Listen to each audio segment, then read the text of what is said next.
संसारो यत्पादाम्बुजरे नमः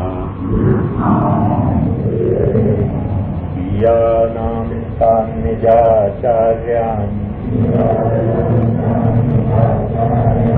प्रणमामि मुहुर्मुहुः यदनुग्रहतो जन्तुः सर्वदुःखातिदो भवेत् तमहं सर्वदा वन्दे श्रीमद्वल्लभनन्दनम् अज्ञानतिमिरान्धस्य ज्ञानाञ्जनशलाकया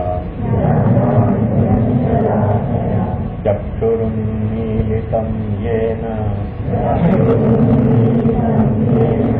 तस्मै श्रीगुरवे नमः। नमामि हृदये शेषे लीलाक्षीरास्थितायिनम् लक्ष्मीसहस्रलीलाभिः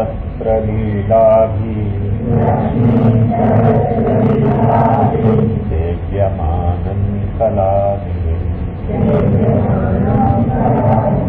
चतुर्भिश्च चतुर्भिश्च चतुर्भिश्च त्रिभिस्तथा षड्भिर्विराजते योऽसौ पञ्चधा हृदये।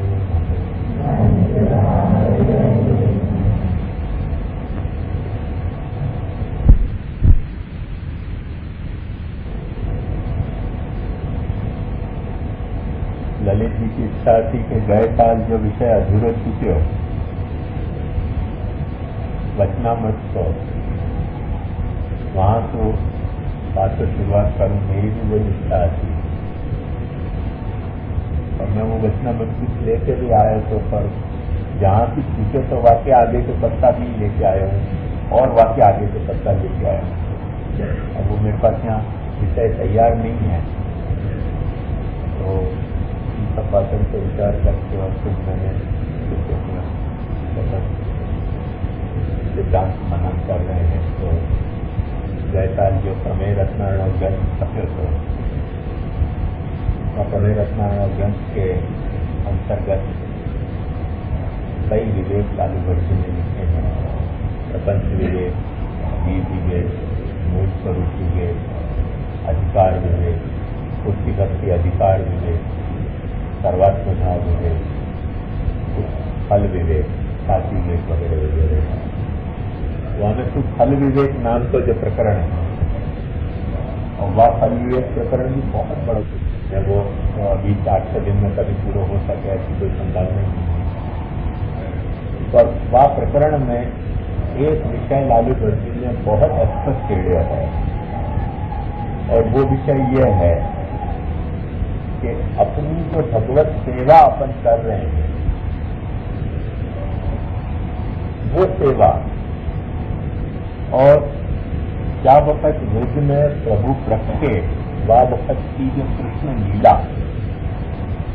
उन दोनों को आपसी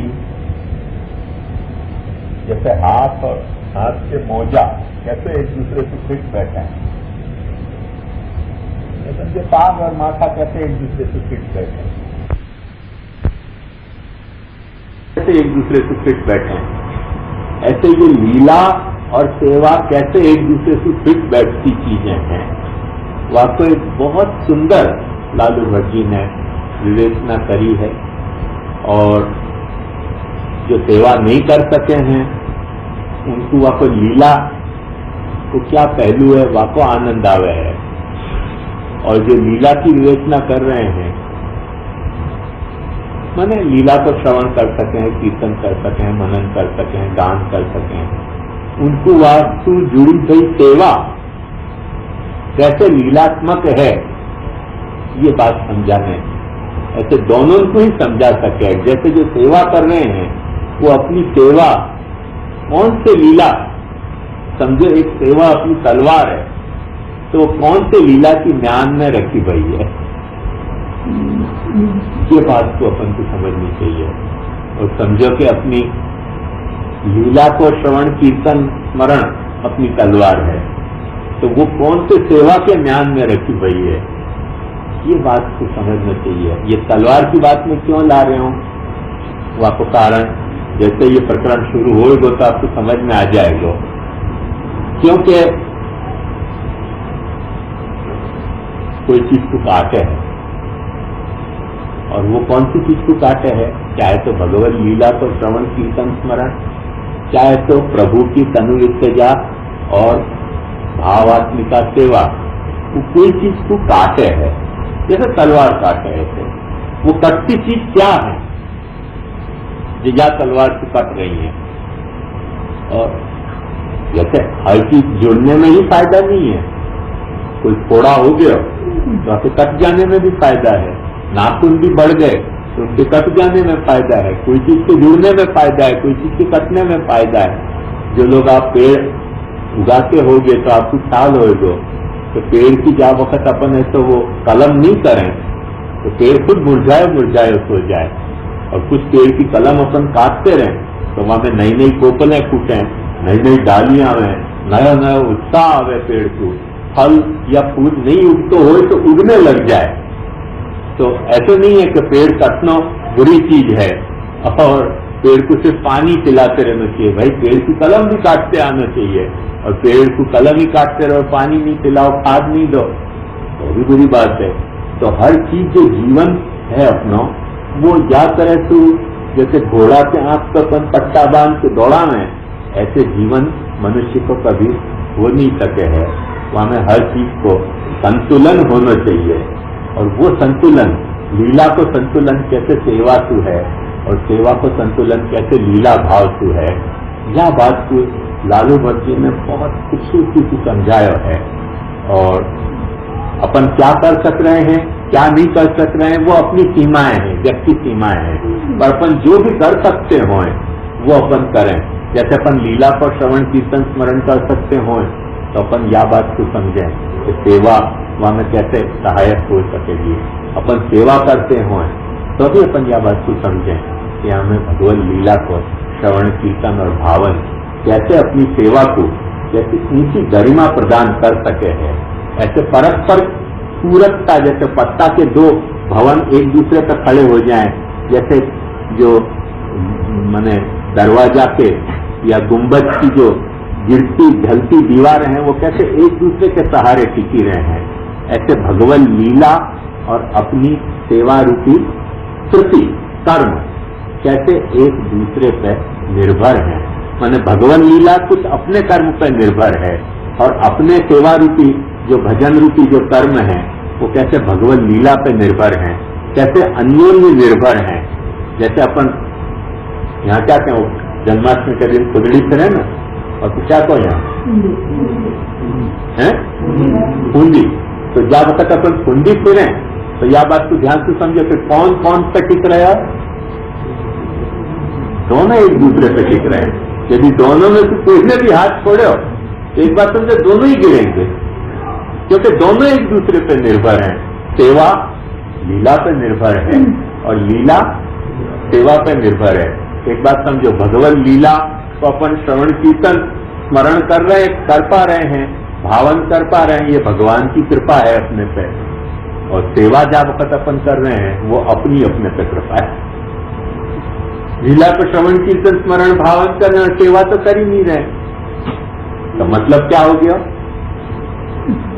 कि कोई अपना जैसे बच्चा है, कोई पति है, कोई पत्नी है, और तो खूब याद कर रहे हैं पर साथ रह नहीं पा रहे हैं।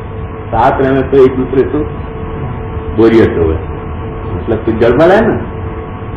अरे भाई, जब याद कर रहे हो, जब पत्र लिख रहे हो, जब फोटो टांग रहे हो, तो साथ रहने में तकलीफ क्या है। एक तो ये, और एक ऐसी स्थिति है कि साथ रह रहे हैं, सुबह उठ के वो अपने काम पे चले जा रहे हैं, सुबह उठ के हम अपने काम पे चले जा रहे हैं, रात को आके वो घर में सो जा रहे हैं, हम भी घर में सो जाए, न उद्धव को लें न माधव को दें, जैसे बालम घर भी लेते ऐसे भले भी दे। ऐसी भी सेवा हो सके एक दूसरे की कि जैसे बालम घर भी लेते ऐसे भले भी दे, न वो उनको कुछ हमको लेन देन, न हमको कुछ हमको लेन देन, जुड़े हुए हैं बस एक बैलगाड़ा में, दो बैल चल रहे हैं साथ, तो जब तक चला रहे चलते जाना। तो ठीक है, वो बैलगाड़ी में जुट के चलना एक है, पर वो चलना एक अलग कथा है, और एक दूसरे से आपस में साथ को मजा देते हुए चलना एक अलग कथा है। जैसे दो दोस्त आपस में घूमने के लिए जाएं, एक दूसरे के हाथ में हाथ डाल के, एक दूसरे के कंधा पे हाथ धर के, और बात करते हुए, बतियाते हुए, गपशप मारते हुए जाएं, तो यात्रा का आनंद एक आनंद है, और अपने दोस्त के साथ यात्रा का आनंद एक दूसरा आनंद है। ऐसा ही भक्ति मार्ग में सेवा और भगवान लीला, सेवा अपनो कर्म है। देखो ध्यान की बात समझो, सेवा अपने को करनी है और लीला भगवान को करनी है। भगवान जो कर रहे हैं वह को लीला कहे जा रहे हो, अपन जो कर रहे हैं वह को सेवा कहे जा रहे हो। और इन दोनों में वह तरीके को दोस्ताना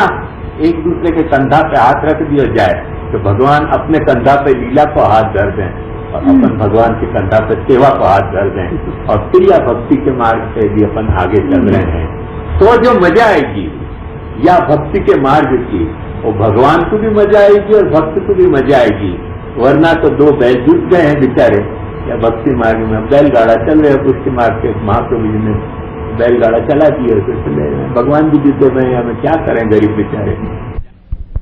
भी कहाँ जाए, कंठी पहन लिए, चलो डंडा पड़ रहे हैं, अकेले दौड़ रहे हैं, डंडा पड़ रहे करके दौड़ रहे हैं, वहां में दौड़ने को पुरुषार्थ है, पर साथ चलने को आनंद नहीं है। यदि साथ चलने को या भक्ति मार्ग पे भगवान के साथ चलने को आनंद लेना है, तो भगवान के कंधा पे अपने को सेवा वालों हाथ रखना पड़ेगा। कंधा पे रखो, कमर में डालो या हाथ में हाथ डालो, प्रश्न ये नहीं है, मेरी बात ध्यान से समझियो, प्रश्न ये नहीं है। प्रश्न ये है कि दोनों को कुछ जोड़ होना चाहिए, प्रश्न इतना तो है। और यदि अपन सेवा कर रहे हैं और भगवान ने लीला वालों श्रेयस अपने कंधा पे या अपनी कमर में या अपने हाथ में नहीं धर्यो है, चलने की वो मजा नहीं आएगी। या के लिए या भक्ति मार्ग पे चलने में वहां तरीके की तन्मयता, जो दो दोस्त एक ऐसा पिकनिक मनाने के लिए जावें और गपशप मारते हुए एक दूसरे के कंधा पे हाथ रख के एक दूसरे के हाथ में हाथ मिला के जावें, वो जो मजा आवे है, वैसी मजा अपने को भक्ति मार्ग पे चलने की लेनी हो और भगवान को देनी हो वो मजा, तो लीला और सेवा को समन्वय कितना जरूरी है ये अपने को समझ में आएगा। और वो समन्वय कितनी सरलता से सहजता से अपने यहाँ बड़े ने गूंचो है सेवा में, वह बात को यदि अपन समझें तो अपने को वो सेवा को क्या स्वरूप है और लीला को क्या प्रयोजन है ये समझ में आवेगा। और वो बात लालू भट्ट जी ने बहुत ही खूबसूरत ढंग से समझाई है, और विश्वास करूं मैं आज के दिन में शायद इतना तो अपना पूरा हो सके भैया लिए मैंने ये विषय लियो, नहीं पूरा हो सकेगा तो कर्जदार तो मैं पुराना हूं, तो अभी भी कर्ज रह जाएगा तो कोई चिंता की बात नहीं है। आप लोगों को कर्जदार रहने में भी मुझको अच्छी बात है कर्जा चुकाने को मेरे बहुत भाव नहीं है, पर एकदम स्टॉप पेमेंट नहीं होना चाहिए भले किस्त में चुका तो रहूं पर चुक तो रहना चाहिए, ट्रांजैक्शन खत्म नहीं हो जाना चाहिए, बस मेरा भाव इतना है। पर मैं पूरा प्रयास करूंगा कि यह विषय को अपन पूर्ण करें। करके मैंने अद्भुत में से यह विषय आपको समझाने को सोचा है। जैसे कि आप जानो हो,